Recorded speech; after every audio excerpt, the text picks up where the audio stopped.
It's where Ferry Street was. The other side of that bridge, though? Yeah, the other side of the Ferry Street Bridge, Okay, right. so. Yeah. All right, so as an example, I bought a house in '92 for $72,000. Because I had just gotten my job here, didn't have long enough established credit, so, asked my dad to help me. Dad had a bunch of money that he had to get rid of, so we decided to come in with 20% down, which is like 10 times normal because he needs to shelter this money, right? So, 20% down.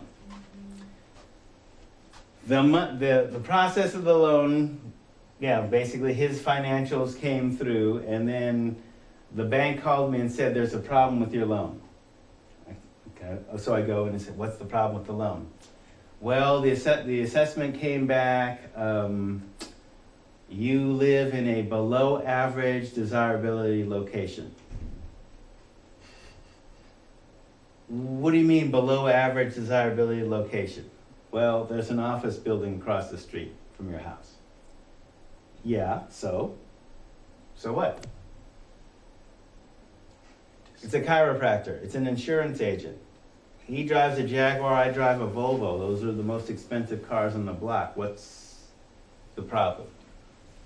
Well, we need an extra 5%. Wait, why do you need an extra 5%? Well, below average desirability. I said, wait a minute. Okay, so let's look at this. You're already paying more. Yeah, we're already coming in with 20% above the usual 2 or 3. How is another $3,000 going to help you? And when you're going to sell the loan in another year anyway, for sure, and they did. How is that going to help the bank's financial position? Especially over the 30-year course of the loan, what's going to happen is that all that property, all those houses that were built in 1925 are going to be raised, and you're going to build commercial property off that whole West 11th corridor. I mean, that's why they're building the whole EMX thing out there now, despite people's objections, because they say in Lane County is going to add 1,000 people every year for the next 30 years. Another 30,000 people in Eugene. So you don't wait till 30 years to build a bus line, you build a bus line now, right? So imagine another 30,000 people here. I mean, maybe you're not from LA, you can't imagine this. I'm from LA, so I know what happened to the San Fernando Valley, which was orange groves and farm fields.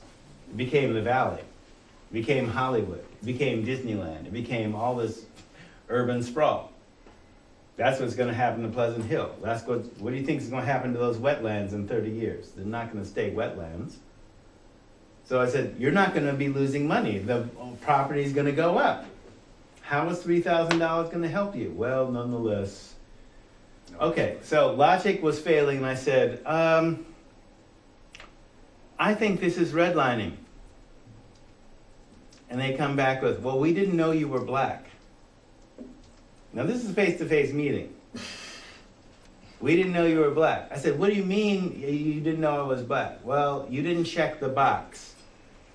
Because when you apply for a loan, it's voluntary for you to check the box. Voluntary. Voluntary for me to check the box. And Dad told me, don't check the box. I don't want any problem with the loan. Don't check the box. He said, yeah, you and your father didn't check the box. I said, yeah, Dad said didn't want any problems with the loan, and they happened anyway. We didn't know you were black. I said, but I work for the feds, so I know that it's voluntary for me to check the box, but you have to check the box based on visual inspection. And what would you have checked with me? My Choctaw cheekbones? Well, yes, we checked African American. Right. So I know you know I'm black. So what's this, we didn't know you were black crap? Being more polite. It's the bank, right? So What year? what year? Yeah, what year did this transpire? This was 92. Wow, really? Yeah. Can name the bank, too. Anyway. Well, yeah. Oh, yeah. Let Yeah. me know, I'll never go there. Well, yeah. Doesn't matter. They were all attempting to do it. So they said, I said, I think it's redlining. Well, it's not us, it's Portland that's doing it, you know, their home office, right? Well, I'm not buying that, you know. And I said, well, why don't you tell Portland I think it's redlining? Well, they're probably not going to change their mind. They still want 5%. Do you think that what redlining was? Oh, yeah, instantly. Oh, Well, that's why they said, we didn't know you were black. I said, nice try. So here's the piece that, you know, why I'm saying this is you have to know it's illegal for them to discriminate, but they try and do it because they can get money, right? But in order to fight them, you have to know your rights, you have to know the law, you have to know what to say and when. That's why I'm illustrating this, because it's important. You know, Sam Reynolds, because it was legal for them to discriminate against him, had to pay $3,600 for a property valued at $1,200. And when white people had it was $1,200 and they charged him $3,600, there's no law against that at the time, in the 50s. Right? And his wife, Maddie Reynolds, runs for city council, the first black person to run for city council, specifically on the housing issue. But we'll be visiting that shortly. So my piece in 1992, all right, I'm gonna talk with Dad because it's his money anyway, and you know, what's another $3,000 if you have to shelter 13, right? So. You worked out it. So I called Dad and he said, well, obviously we're not going to do this on principle. Yeah, we got the money, but what do you want to do? No, we're not going to do this on principle. So what do you want to do? I said, let me call the feds. So I call Region 10 FDIC, Gilbert Mora. Describe the situation without using the R word. He goes, that's redlining. Oh, great, thanks. What do we do next? Get the file. Okay. So I go back Friday, and I said, I'd like my file, please. Well, we can't give it to you. Wait, I either paid for or gave you the information that's in the file. What do you mean you can't give it to me? Well, we can't give it to you. Why do you need it? Well, it's not to take it to another institution. Gilbert Mora wants the file. Well, who's Gilbert Mora? Head of Region 10 FDIC, your federal regulator. He thinks it's redlining. He wants the file. Well, he has to ask for it too. Well, fine. I'll let him know that. Meanwhile, you tell Portland that the federal regulator thinks it's redlining and wants the file in pursuant to an investigation. I want a decision on my loan Monday. Bye-bye. They didn't call back Monday, but Tuesday they told my realtor that the loan was going through at 20%. And, you know, I'm at signing and Dad says, I've never seen Mark so angry. He was just like these really sharp, barbed one-liners, and I want a racial covenant in my title. How come I feel like I'm entitled to it? I want a map at least saying Jigaboo Flats. I mean, I was like, wait, I'm a college professor, and you're pulling this stuff on me in 1992? Key Bank. Not that it matters, because there are other people doing that too. Bank of America, lots of folks doing that. It's a standard practice, right? So, the Negro Settlement. This is from the Oregonian. So it says, the headline, Eugene faces problem of decent homes for colored families. We were called colored back then. Colored families face persecution, persecution threat evaporates. So here's a shot, and I have a couple blow-ups coming up here, but this is the Oregonian, and notice for a long time, the Oregonian actually covered Eugene news better than the Register Guard, especially in terms of dealing with race. So they're referring to it as the Negro Settlement, and so here's the mighty Amazon, here's the mud flats. This is a house that had a cross burned on it when a black family moved in it on Friendly Street, okay? So the cross was burned and then it was removed by the authorities, and people showed support of this black family who was simply renting there. The house is basically now the pet store on Friendly and I think it's 28th.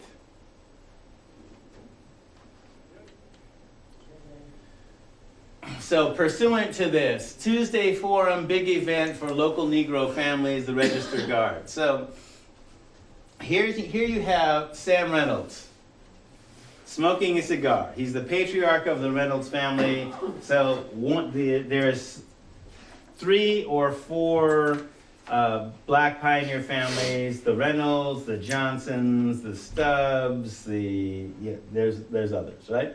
So 4 basic black families that are either separate or related by marriage and affiliation, right? So Sam Reynolds is the patriarch of the Reynolds family, right? So here you have him sitting down, reading a book about Abraham Lincoln, smoking a cigar. Here you have Lily, the young Lily Reynolds. So Lily, many of you may have known her as an official at the University of Oregon until her retirement, basically working in the Office of Multicultural Affairs. And this caption, which you may or may not be able to read, but basically it said, it quotes Sam as saying, "Yes, sir. Yes, sir. Mr. Abe was quite a man." Now, here's the problem.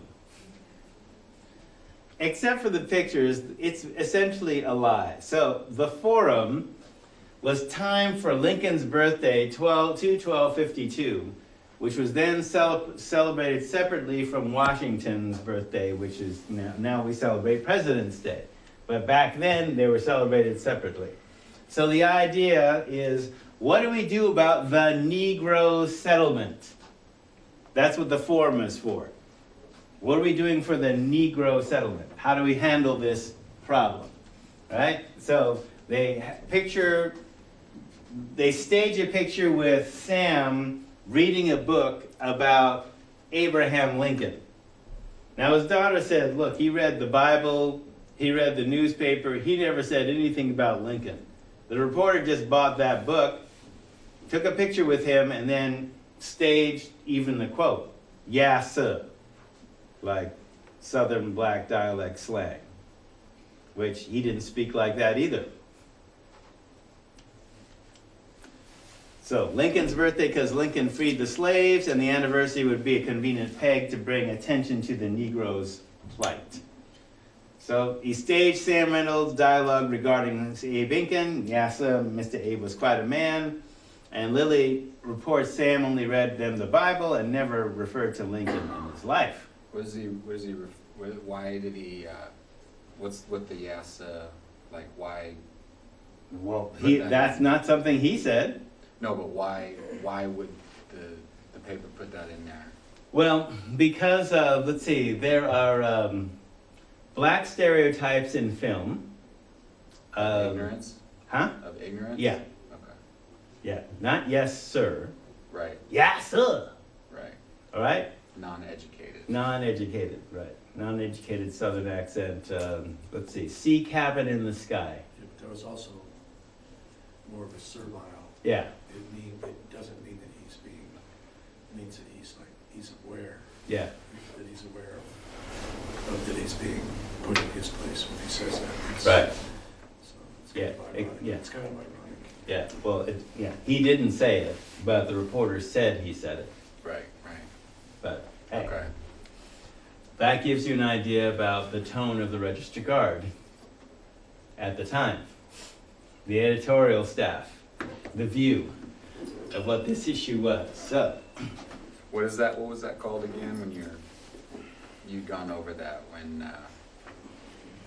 the Register Guard put yes, he was quite a man, whatever. yeah, Insinuating that its reader is going to interpret that as whatever. Yeah. But it's like an undertone. right. It's a microaggression. It's a racial microaggression. Okay. Okay, but it's You're not supposed to notice it. right. But You're reinforcing a stereotype. okay. So, as an example, so the Oregonian, racial problem strikes Eugene. So Robert and Lois Reynolds, so brother and sister, they're carrying water in a milk can drawn from a gas station in town. So every day, they and others in their family do this. The water is their drinking, cooking, and bathing supply. Because Where they live, in the Negro Settlement, there is no electrical or water or sewer. They're just camped out on the Amazon slough. And this is a blow up, basically. The caption reads, the Amazon Creek west of Eugene, shown here, runs between diked banks just behind homes of Negro children who have strict orders not to play near the creek. Diking project was has curbed flooding because of the creek, but causes runoff from rain to collect in fields. Water stands on road surface in Negro Settlement 5 days after the last rain. Ground is not visible after a couple of days of hard rain.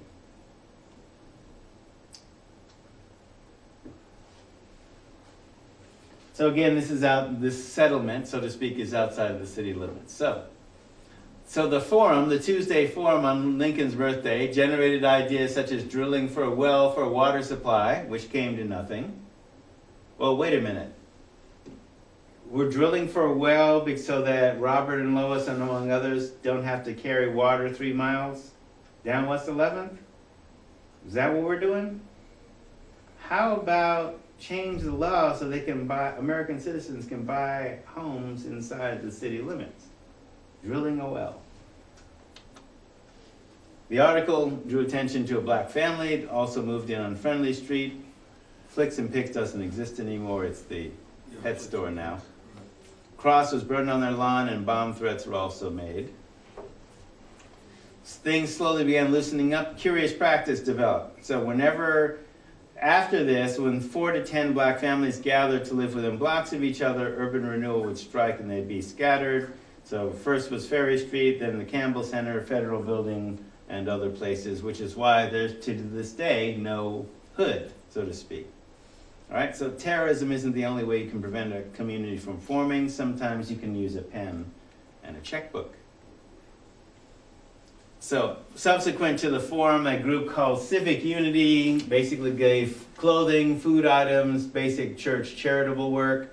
The reality, of course, is that people needed homes, places to shop, eat, live, as if they were American citizens. But nothing came of that.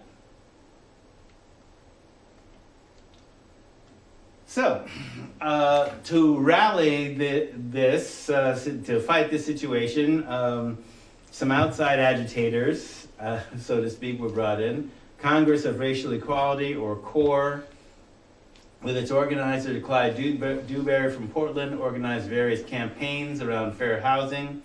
At the time, the NAACP didn't really exist in this state, or at least not in Eugene. And it wouldn't become a factor in Eugene for another 20 plus years until the mid 70s. And then only after the Black Panthers in the 60s, SNCC, and various black student unions, including this one here at Lane, got involved. There was an unwelcoming rally for the sheriff of Selma, organized by CORE, who was invited to tell, quote, the real story about what happened at Selma. This is in 1963. And Martin Luther King Jr.'s march there and his communist dupes, quote unquote. The sheriff was part of a series. Come on, come back.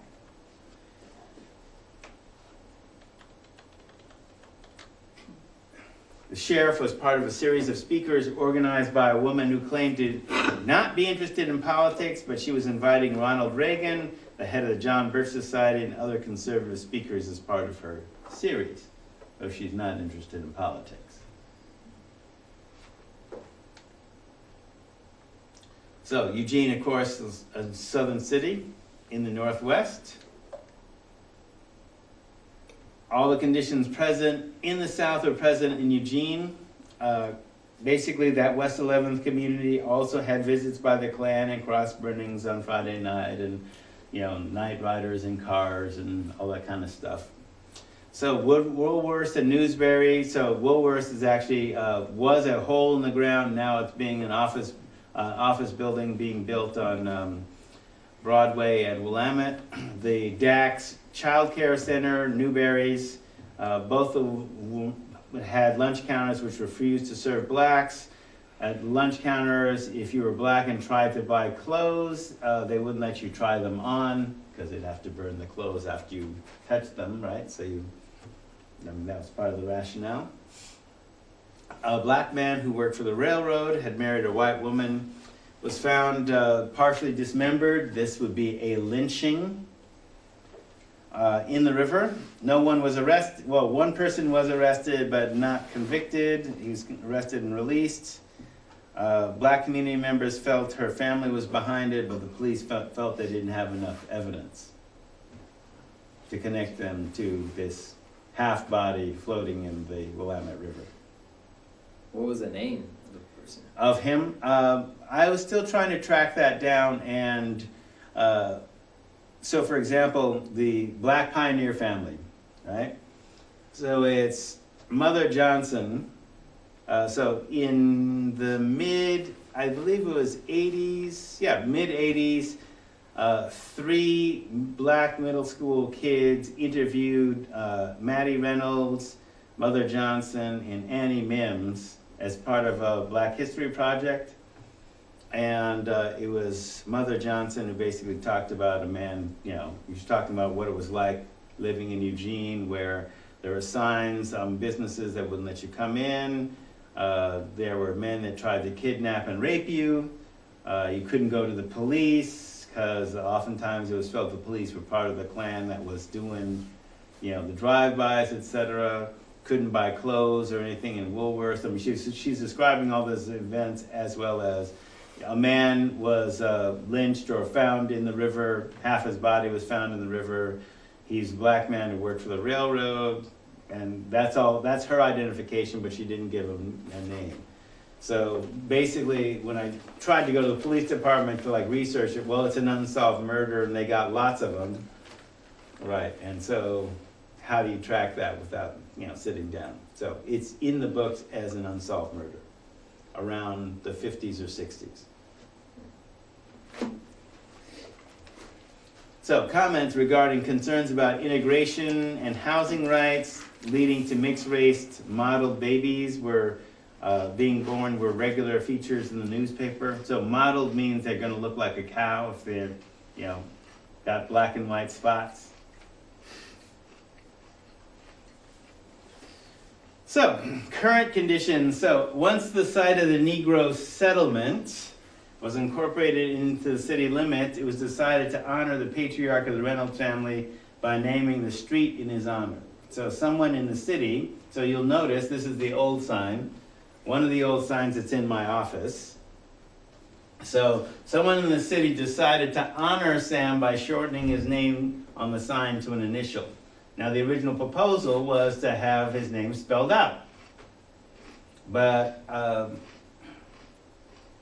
that part of city government had been known, or is still known somewhat, as racially hostile. So somebody apparently in the sign shop decided they didn't want a street sign honoring a nigger, so they shortened it to Sam R, as if he's part of the 12-step program or something.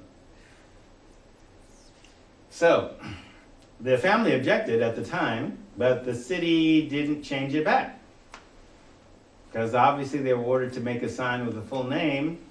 They disobeyed, and city government did not order them to change it back for 24 years.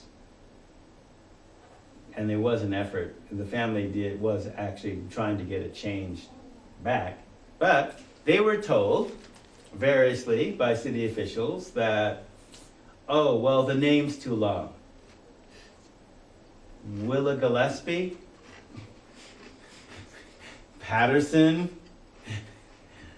Let's see, emergency service. Okay, so when that didn't work, emergency services there's a Reynolds Boulevard in Lorraine.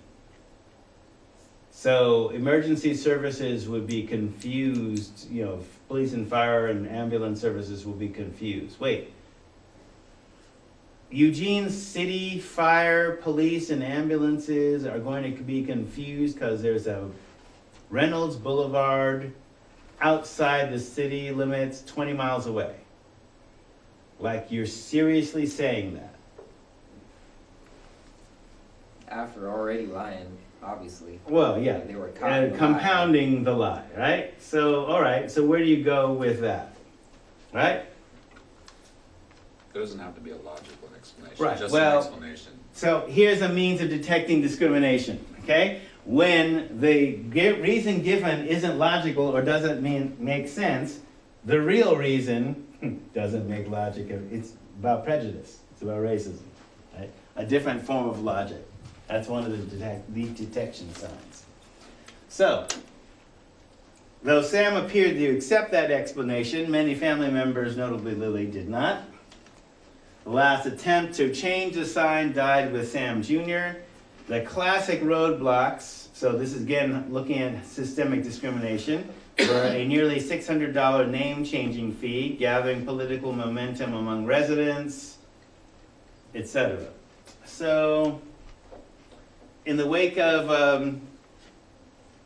the Martin Luther King Boulevard incident, which we haven't really talked about yet, so we'll get to it when we talk about that in the 90s. But changing the street name from Patterson to Centennial to Martin Luther King was a trip and an ordeal. For the same reasons as earlier. As this. Well, right, yeah, and we'll get to MLK, but just long story short,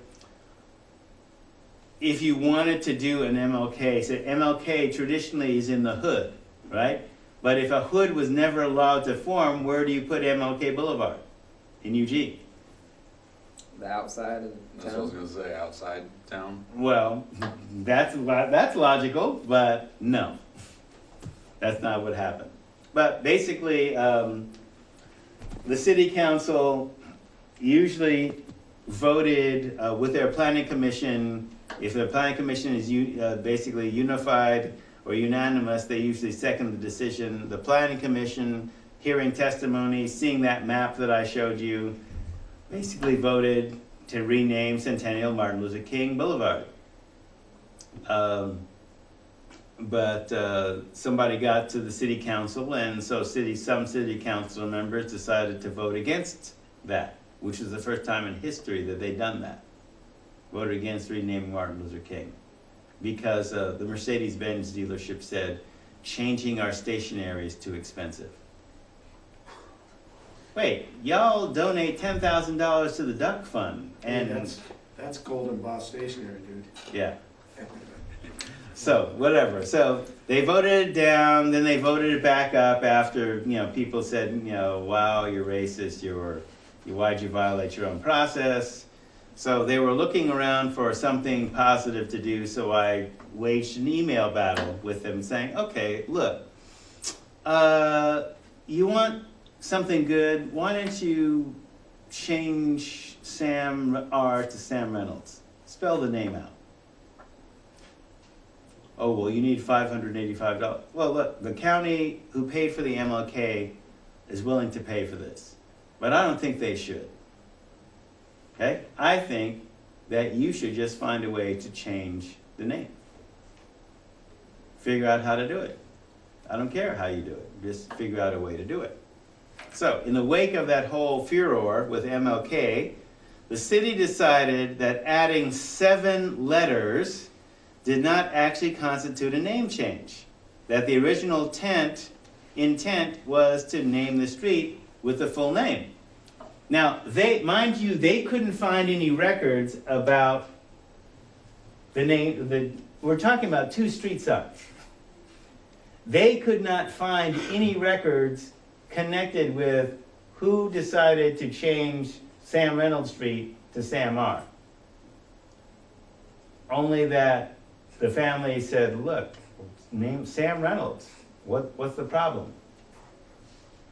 So they couldn't find any records, so they said, well, since the original intent was to spell the name out, that's actually not a name change. So we can waive the fee. Thanks. And since it's only 2 signs, we can put them up, because the only other people who are there besides St. Mark's CME Church is the guy who owns a car lot who bought the land from Sam Reynolds and remembered Sam Reynolds and said, of course we should rename the street. What's the idiot that decided to call it Sam R anyway? So with that business ally on my side, okay, there's no objections from anybody living on the street, do it. So they put the signs in without telling anybody they did.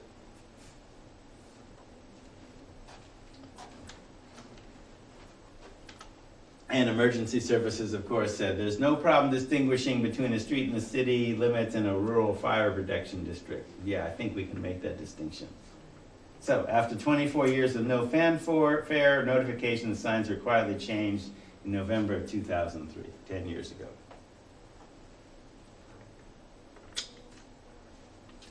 So, the 50s. So, we were talking about wars earlier in the week. So the Cold War, global liberation movements, and the so-called modern civil rights movement. So Cold War versus hot war. So a hot war is a shooting war between principals, usually nation states.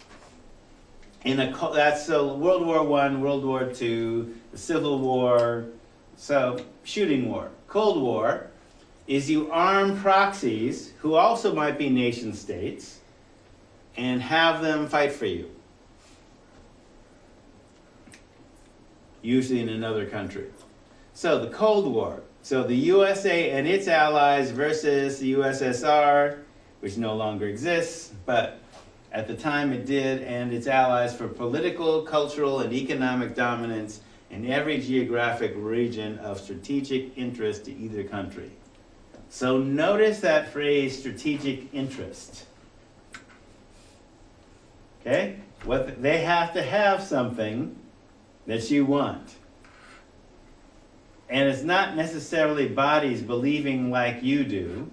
It usually means colonies whose inhabitants can be induced to mine and log and do all these other things and cheap labor to support the quote-unquote mother country.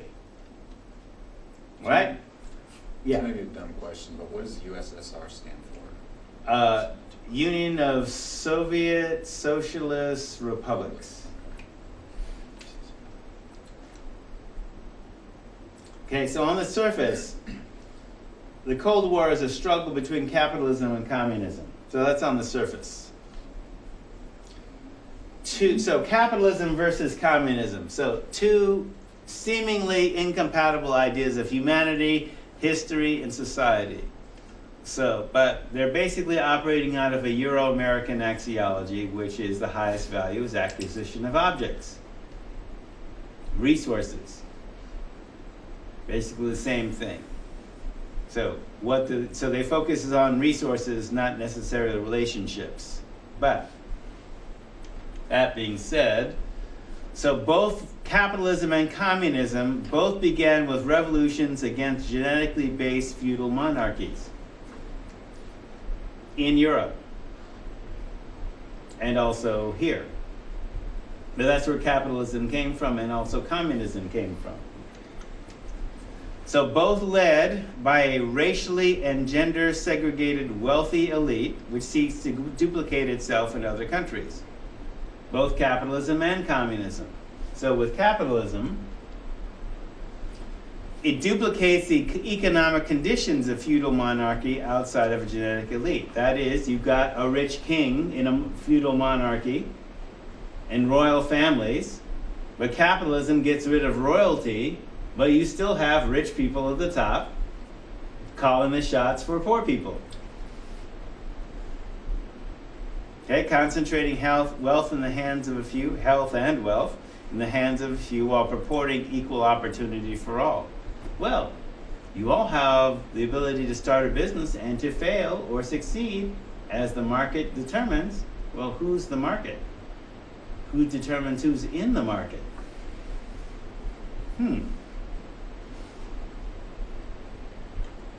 So communism held that the wealth belonged to the people and it was managed by the Communist Party for the benefit of all the people. But that never happens. That never happens, correct? So of course the party itself becomes a ruling elite, right? Because nobody in the Politburo in Russia was starving, but there are lots of poor people. Okay, so also because many capitalists were overtly racist, slavery, colonization being excellent examples of that racism, many liberation movements sought alternative frameworks, and most, because of dichotomous logic that, oh, well, if you're not with us, you're against us. If you're not capitalist, you're communist. Socialism and communism seem to be the alternative to colonialism, racism, and capitalism. So you see a lot of movements embracing, liberation movements embracing socialism and communism as a response to historic and racist capitalists and colonialists. So 3 examples of this, of liberation movements. Ho Chi Minh in Vietnam, Kwame Nkrumah in Ghana, the former Gold Coast, and Fidel Castro, etc. in Cuba. So these men, formerly educated by their colonial countries, still tried to find alternative to the solutions proposed by that colonialist education.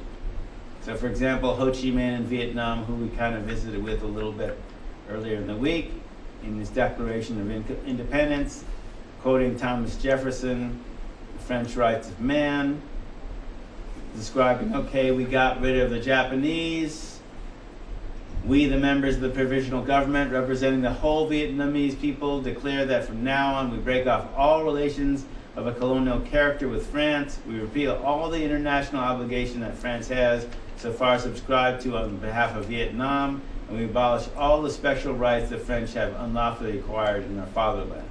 So the French are basically trying to get their colony back now that the war is over, and we're saying, no, they got no claim. We won by force of arms, we're keeping it. Kwame Nkrumah, this is a statue in Ghana, in Accra, the capital of Nkrumah, pointing the way.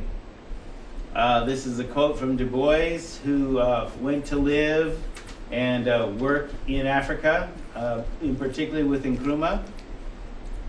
Poem, awake, awake, O sleeping world, honor the sun. Worship the stars, those vaster suns who rule the night, where black is bright, and all unselfish work is right, and greed is sin, and Africa leads on, Pan-Africa. From his book, Ghana Calls. So, Ghana, Kwame Nkrumah. So he was a proponent of negritude, as we talked about earlier, which was a response to the colonial mentality which disdained traditional non-European cultures. So for example, in Kiswahili, umoja, which means unity, or pamoja, which means togetherness. So the goal of negritude and certain liberation movements was to create a United States of Africa, or more specifically, as they referred to it, a organization of African unity. The idea being Africa for Africans.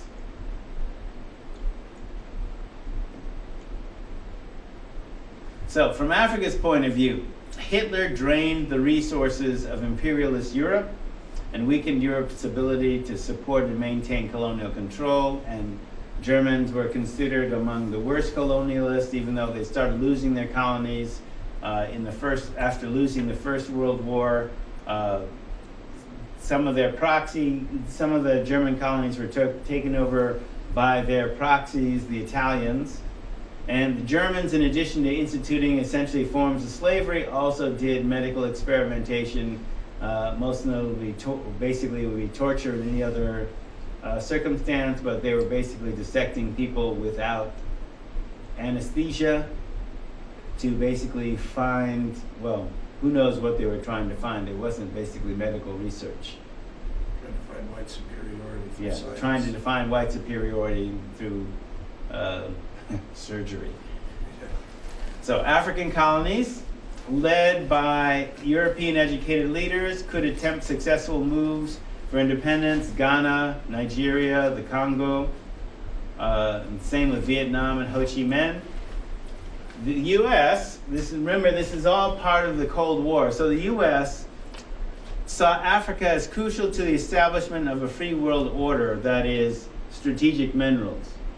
So those of you who are old enough to remember cars, when cars didn't have plastic bumpers, they were made from chrome. And the chrome came from Africa, as well as other strategic minerals such as diamonds, gold, and other rare metals that are used now to make computers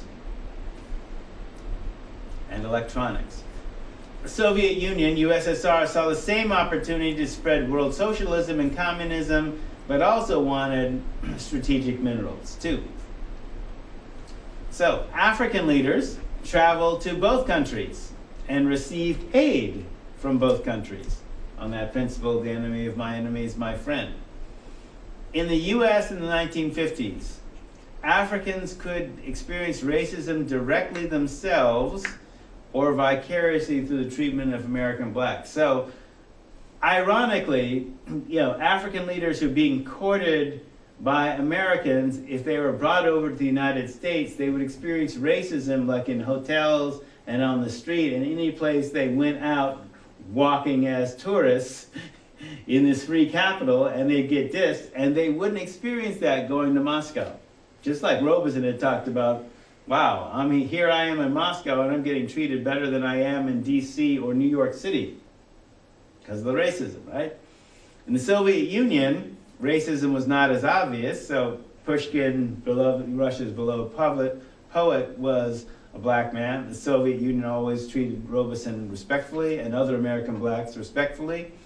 So this also led to people who didn't live in the US anymore and lived abroad, their better treatment by Europeans and especially Europeans of a socialist view, tended to reinforce that socialists and communists were more anti-racist and more friendly to people of color than the capitalists. An easy conclusion to draw. All right? So many Africans and African Americans saw socialism and communism's overt support of anti-racist and liberation struggle as a favorable sign. There are still signs of white supremacy in terms of allowing people of color independence of thought of action from Marxist orthodoxy, and this continued to be a thread in African American freedom struggle well into the late 20th century as well as the 21st century. I'd like to point out something though. Go ahead. When Ho Chi Minh went to Moscow to attend the Stalin University, he was overtly discriminated against, and it turned into a big problem. Interesting. Not surprising somehow. Yeah, well. Yeah.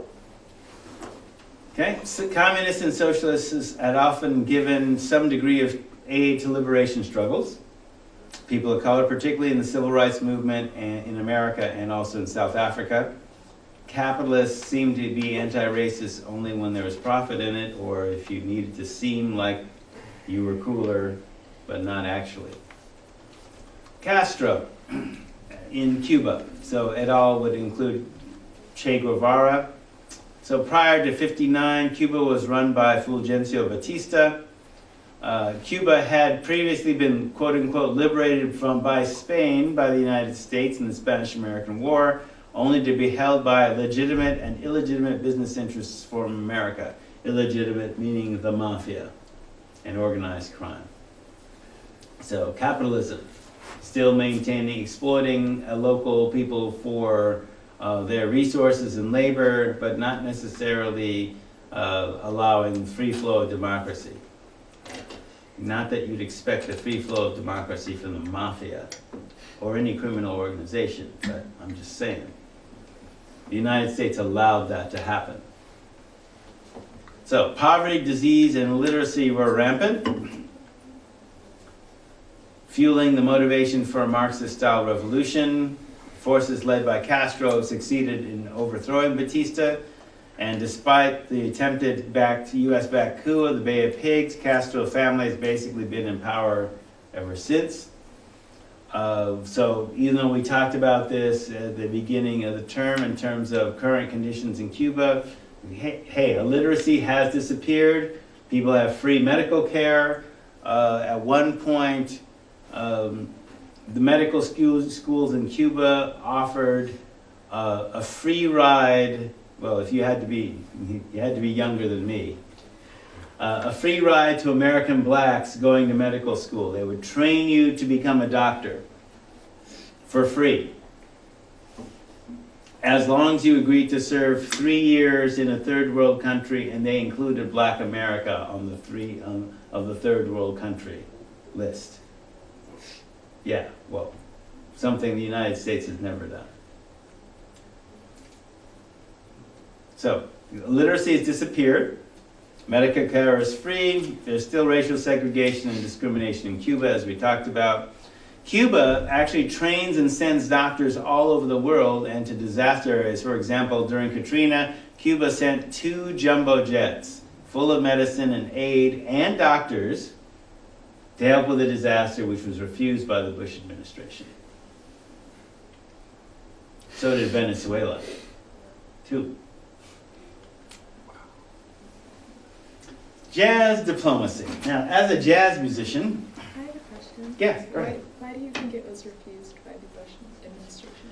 Well, I mean, here you have the quote-unquote greatest country in the world, you know, experiencing a semi-natural disaster, and I guess the overt reason was that they should be able to handle their own business, right? Except that they weren't handling it. And, you know, the Cubans and the Venezuelans are saying, well, look, we're just responding to this disaster. We're seeing this bad news. People are not getting water. They're not getting medical care. Hey, here's 2 jumbo jets full of medicine and water and doctors, because they actually send the same care all over the world. Wherever there's a disaster, that's what they do.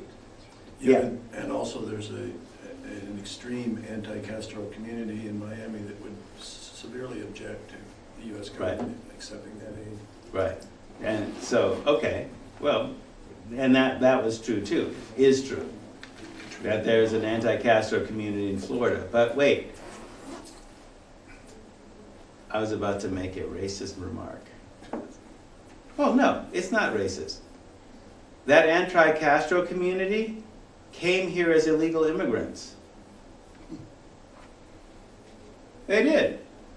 And they're allowed to stay, unless they're black from Cuba, in which case they're sent back. Right? So they're allowed to stay in political asylum even though they came here illegally.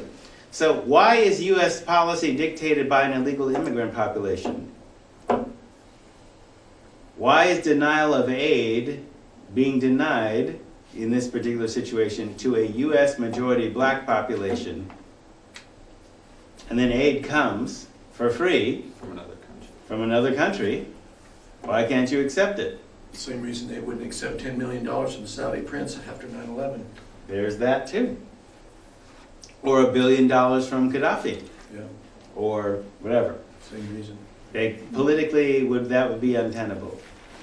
But, you know, as we'll talk about in the when we get to the aughts with Katrina, there was a whole situation where there was systemic neglect by the government during that too. But now we're in the 50s. Jazz diplomacy. So the State Department, U.S. State Department, moved to suppress domestic and foreign U.S. black critics. So Josephine Baker, the dancer and singer, W.E.B. Du Bois, Paul Robeson, basically all American citizens who traveled abroad who are basically critical of racist policies of the United States. All people who traveled abroad and entertained and encountered better treatment of blacks in Europe than in America, and many of them finally decided, okay, we're staying over here. Forget America, if America can't treat us well, right? That's what Dorothy Dandridge should have did. Yeah. So, And also, one of the things that was happening, if you remember my comment about drug wars, and one of the jokes being when I was in high school, the only people that used drugs were jazz musicians and people south of the border. So jazz musicians had been associated with drug problems, even though they're not the generators of the drug problems. So they were often persecuted because of their perceived drug use. So for the State Department, so one side of the government is persecuting them, another side of the government is deciding, like President Eisenhower asking for funding for jazz diplomacy. This involved sending jazz musicians on tour to illustrate how wonderful and tolerant the United States was. So this is a commentary from the State Department. Jazz, a kind of Native American music first played extemporaneously by black bands in southern towns at the turn of the century, that is the 20th century, characterized by a strong but flexible rhythmic understructure with solo and ensemble improvisations on basic tunes and chord patterns, and in more recent styles, a highly sophisticated harmonic idiom. And from the American Heritage Dictionary, to jazz up, to make more interesting, enliven. One phase of American music which has gained tremendous popularity abroad is jazz. Jazz has come to represent a kind of international brotherhood, and jazz, truly an American product, has high propaganda value, for to be interested in jazz is to be interested in things American. State Department. So, send black jazz musicians abroad to promote American freedom, except where they were not allowed or where all white jazz bands would be allowed, like South Africa. Now, of course, they're not paying attention to the fact that many jazz musicians can't play in segregated America. So there's always some irony here. So this is against the backdrop of certain events. So jazz diplomacy is happening abroad to show how cool America is. Within America, you have the Supreme Court Brown v. Board of Education decision, the murder of Emmett Till, Montgomery bus boycott, bombing of Martin Luther King's house, voter registration murders, that is, people actually got killed for attempting to register black people to vote. When was the Red Summer? Red Summer was 1919. So this is a continuation of what happened in the Red Summer. But And there was another Red Scare in the 50s too. yeah, well, yeah, Red Summer had nothing to do with communism. It was just about blood. The Red Scare that Tim's referring to was basically looking for communists. There's actually three I bet. reactions to communism. So education and sex. Two flashpoint issues with supremacists. The threat of interracial sex. So usually, specifically black male, white female, but white male and black female is okay with supremacists. Integration of any kind in public accommodations. So up to this time, the justification for a lot of race riots and lynchings is interracial contact. So to prevent this, we had racial segregation in public accommodations, sundown laws, barriers to access for the means of acquiring power, which could be education and training. So education, voting, business loans, credit. So Linda Brown v. Topeka, wanted to go to school 5 blocks away from her house, except it was whites only. Blacks were bused across town to segregated, quote-unquote, inferior schools. So it's not simply that the schools were segregated by the race of the students. Black school children were also taught by black teachers and whites who were comfortable in an all-black environment, to be totally accurate. Black teachers considered it their mission to teach to uplift the race. Therefore, the curriculum wasn't the Columbus discovered American curriculum, but more what you've been seeing here, back then. So black students were expected and encouraged to achieve by black teachers who were often paid less and had to make do with less resources. So the issue wasn't simply race with Brown v. Board, but economics and equal access or distribution of resources.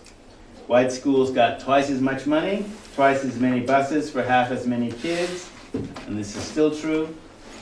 Black residents of Topeka in particular didn't necessarily want to integrate because, one, black teachers would be put out of a job. Two, black students would no longer be taught by people who considered them equal human beings and would teach a curriculum that supported racial inequality. And three, integration was only going to be one way, where black students get integrated into white communities, but white communities don't integrate into black areas. No, vice versa, only one way. So that was unfair, and this is why some blacks actually resisted this legal effort locally. All right, I'm going to leave it here, and see you next week.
Lane Online. Learn,